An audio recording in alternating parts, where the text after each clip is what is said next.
How would you evaluate the West's policy in Ukraine? როგორ შეაფასებდით დასავლეთის პოლიტიკას უკრაინაში, განსაკუთრებით უკრაინის მხარდაჭერისა და მისი პრობლემების მოგვარების კუთხით? Deal with the Ukrainian problem. The West policy has been დასავლეთის პოლიტიკა ნამდვილი კატასტროფა იყო. კატასტროფა იყო უკრაინისთვისაც. ეს ომი საერთოდ არ უნდა დაწყებულიყო. შესაძლებელი იყო პოლიტიკური შეთანხმების მიღწევა 15 წლის წინ, 10 წლის წინ და ახლაც კი, ან თუნდაც 2020-21 წლებში. ამ ვითარებამ სერიოზული ზიანი მიაყენა ევროპასაც. ეკონომიკური თვალსაზრისით ევროპა მძიმე მდგომარეობაშია. ინფლაციის, ენერგიის ფასების ზრდისა და გერმანული მრეწველობის კონკურენტუნარიანობის კლების გამო. ღრმავდება სოციალური პრობლემებიც, განსაკუთრებით იმ ფონზე, როდესაც 8 მილიონამდე ლტოლვილი შედის ქვეყანაში, რაც იწვევს ზეწოლას უძრავ ქონებაზე, განათლების სისტემაზე. ასევე იმატებს შრომის ბაზარზე კონკურენცია, რაც ხელფასებზეც პოვებს ასახვას. ამ ვითარებიდან ერთადერთი გამარჯვებული შეერთებული შტატები აღმოჩნდა, რომელმაც შეძლო ევროპის რუსეთისგან ჩამოშორება. ევროპული ექსპორტი აღარ შედის რუსეთში. ამასთან რუსული ენერგია ამერიკულით ჩანაცვლდა. შედეგად ნათელია, რომ შეერთებული შტატების ენერგოინდუსტრია ზეიმობს. სამხედრო თვალსაზრისით შემდეგი ალტერნატიული სცენარების განვითარებაა მოსალოდნელი. ან გაიმარჯვებს რუსეთი, ან კი უარეს შემთხვევაში შესაძლოა გაიზარდოს ბირთვული საფრთხე. ასევე არაა გამორიცხული ხანგრძლივი გაყინული კონფლიქტი, რომელიც შესაძლოა ათწლეულები გაგრძელდეს.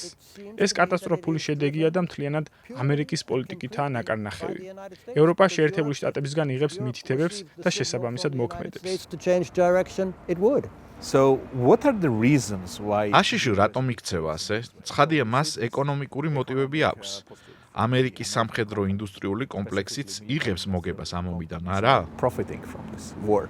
Well, that's a good question. That actually ძალიან კარგი კითხვაა. სწორედ ეს არის მთავარი საკითხი. ომის მიზეზების გაგება შეუძლებელია თუ მის უკან მდგომი ინტერესები არ ვიცით. ამის მიზეზები შეერთებული შტატების პოლიტიკაში უნდა ვეძებოთ, არა მხოლოდ დღევანდელ პოლიტიკაში, არამედ ისტორიულადაც.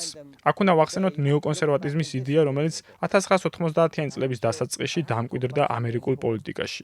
ნეოკონომის ფილოსოფია ასეთია: აღარასოდეს უნდა არსებობდეს ძალა, როგორიც იყო საბჭოთა კავშირი, რომელიც შეერთებული შტატების ძალაუფლებას საფრთხეს შეუქმნის. ნეოკონები გლობალურ ამერიკულ ჰეგემონიას ესწრაფვიან და ესაა მათი მოქმედების მთავარი მამოძრავებელი ძალა. სწორედ ამ მიზანს ემსახურებოდა ნატოს აღმოსავლეთით გაფართოებაც.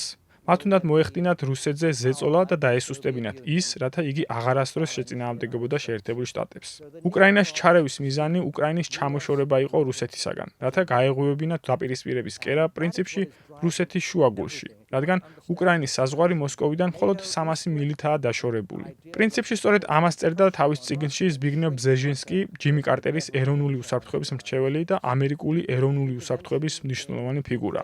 წაართვი რუსეთს უკრაინა და ამით მუდმივად შეასუსტებ რუსეთს, მუხლებზე დააჩოქებ მას.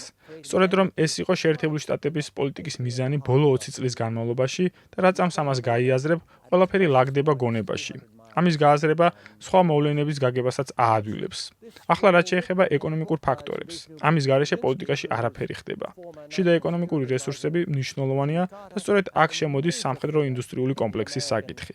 სამხედრო სამრეწველო კომპლექსი. ეს ტერმინი პირველად პრეზიდენტმა ეიზენჰაუერმა გამოიყენა 1961 წელს, თეთრი სახლიდან წასვლისას თავის გამოსათხოვარ სიტყვაში. ეიზენჰაუერი მთელი თავის ცხოვრების განმავლობაში სამხედრო ადამიანი იყო, რესპუბლიკელი და მეორე მსოფლიო ომის დროს მოკავშირე ძალების უმაღლესი სარდალი. თავის ბოლო სიტყვაში მან გააფრთხილა ქვეყანა სამხედრო სამრეწველო კომპლექსის შესახებ და თქვა, რომ ეს ქვეყნისთვის საზიანო იყო, ცუდი დემოკრატიისთვის და უნდა მოვრიდებოდით მას. რა არის ეს? ეს არის ალიანსი სამხედრო ძალებს, ეროვნული უსაფრთხოების ბიუროკრატიას, სახელმწიფო დეპარტამენტს, საგარეო პოლიტიკის აპარატსა და თავდაცვის სექტორს შორის, რომელიც ძალზე ძლიერ პოლიტიკურ მოთამაშეს წარმოადგენს შეერთებულ შტატებში.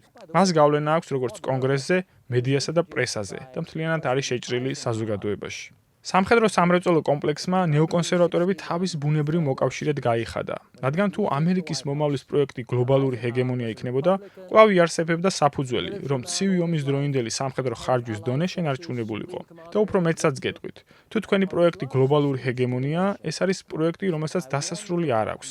მუდმივად საჭირო იქნება სამხედრო ხარჯები გლობალური ჰეგემონიის შესანარჩუნებლად. თუ გავაერთიანებთ სამხედრო სამრეწველო კომპლექსს ნეოკონსერვატიულ დოქტრინასთან, რომელიც დომინირებს როგორც რესპუბლიკელებში, ისე დემოკრატებში და სრულიად ამერიკულ საზოგადოებაში, ნათელი გახდება თუ რატომ ვიხილეთ ნატოს გაფართოება აღმოსავლეთისკენ, რატომ მოხდა ინტერვენცია უკრაინაში და რატომ ერევიან ამერიკელები საქართველოშიც. ეს რთული საკითხია და იმედი მაქვს თქვენი აუდიტორია ამას გაიგებს. ძალიან მნიშვნელოვანია რომ ქართველებმა ეს გაიაზრონ, რათა დაეხმაროს მათ საკუთარ საგარეო პოლიტიკის გამოწვევებთან გამკლავებაში. with the problems of their own foreign policy. Yeah. And the final question. ჩვენ საქართველოში ნეოკონებს გლობალური ომის პარტიით მოიხსენიეთ. და ბოლო კითხვა.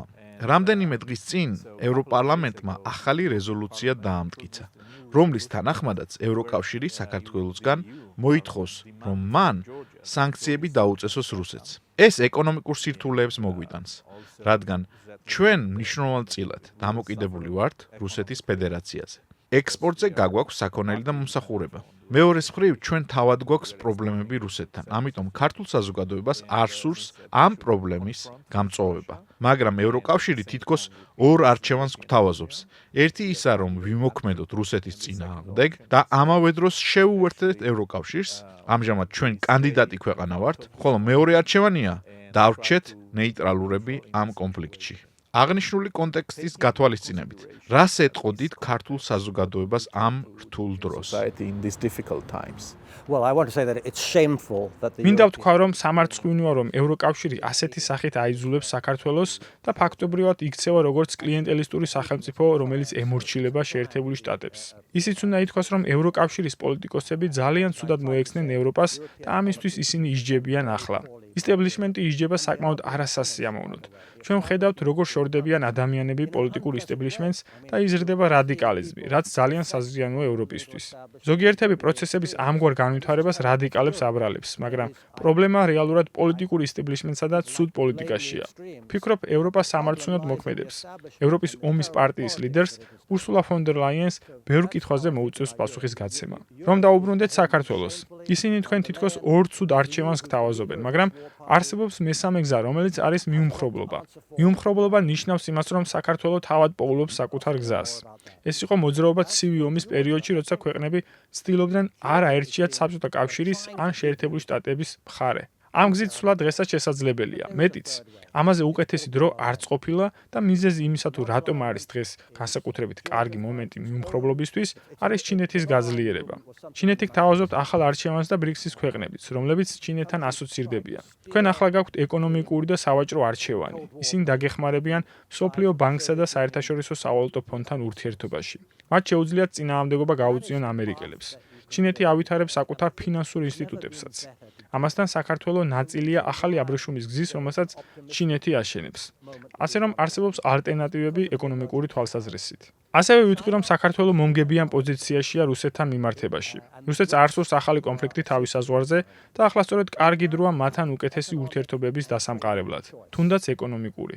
საქართველო საბჭოთა კავშირის ნაწილი იყო, ასე რომ არსებობს ბუნებრივი კავშირები. შესაძლოა საქართველო იქცეს სოფლის მეურნეობის პროდუქტების მიმწოდებლად რუსეთისთვის. ასევე ტურიზმი მნიშვნელოვანი ინდუსტრია საქართველოსთვის და რუსები შესანიშნავი ტურისტები არიან. ეკონომიკაში არსებობს ასეთი ტერმინი, ვაჭრობის გრავიტაციული მოდელი, რომლის თანახმადაც ვაჭრობა განსაკუთრებით მომგებიანია ახლომდებარე ქვეყნებს შორის. თქვენთან ახლოსაა ჩინეთი, ბრიქსის ქვეყნები, რუსეთი. თქვენ შეგიძლიათ ევროპასაც კი შეუტიოთ და უთხრათ. თქვენ გინდათ, რომ უარი თქვათ იმ ეკონომიკურ შესაძლებლობებზე, რასაც საქართველო გთავაზობთ, ეკონომიკურ შესაძლებლობებზე, რომელიც კიდევ უფრო გაიზრდება მას შემდეგ, რაც აბრეშუმის გზა გაივლის ახალ პორტზე, რომელიც შავ ზღვაში აშენდება. ამგვარ შესაძლებლობებზე ევროპელები უარს იტყვიან? ასე რომ ნუ იქნებით პასიურები და ნუ მისცემთ ევროპელებს უფლებას იმოქმედონ შეერთებული შტატების კარნახით და გაქციოთ გასაწիր პაიკად თავიანთ კონფლიქტში რუსეთთან. in their conflict with Russia. Thank you so much. Thank you.